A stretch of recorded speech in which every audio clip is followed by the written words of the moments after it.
yo masomo siasa iye kanyo mawacho ni gimomiyo gidwa ni jakom mondo odhi e kom mar AUC ni en ni koro higa mar 2027 koro papo dong' huyanga. Ng'at mane giluoro en mana jakom Raila Amolo Odinga, jomodong' to koro pap Nyamongi.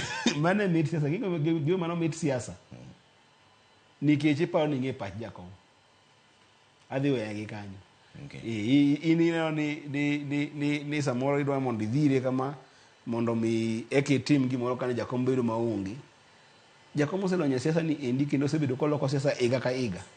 Ma onge iga mosekalo ma jakom koloko siasa mobedo gima ber makonyo jopiny.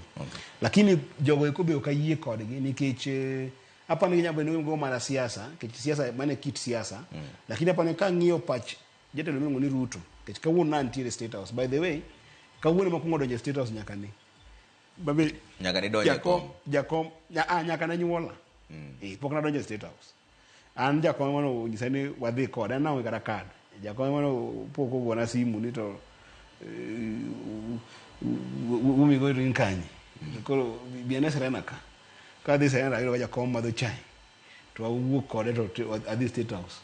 Koro ng'e adhi State House e yo ma jopiny ok nyal ng'ula oko nikech adhi nikech jakom. Nikech jakom ni. To gima temo wacho ka endi niya.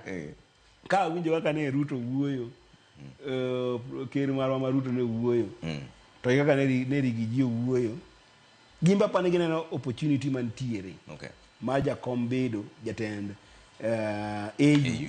Madhi konyo Kenya mangima. Aparo ni it will be very narrow ki kaka ng'ato paro ni pach ge mane kaka gidama ni siasa margi. Apani gima giseno ni jakom kobedo kacha. To wuoye weche mag infrastructure. To wuoye weche mag kwe. To wuoye weche mag climate change. Mwandu te mantiere manyalo biro gigo ko kata kumwa oko mar Afrika. Bo benefit Kenya mokwongo kapoko benefit jomoko modong'.